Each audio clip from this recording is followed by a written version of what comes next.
2 Mayıs 1930'da Artvin'de öğretmen, bir ailenin oğlu olarak dünyaya geldi. İlk öğrenimine Antakya'da başladı, ortaokulu Giresun'da tamamladı. Lise 2. sınıftayken eğitimini yarıda bırakarak 1949'da İstanbul'a geldi.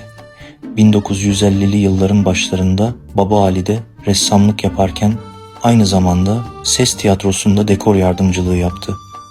Sanat hayatına 1953 yılında Oğlum Edward adlı oyunla başladı. 1959 yılında İstanbul Şehir Tiyatrosu'nda sahneye çıktı.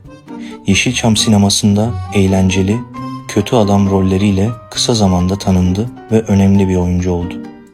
Sadece sinema oyunculuğunda değil, televizyon programcılığı alanında da çalışmalar yaptı.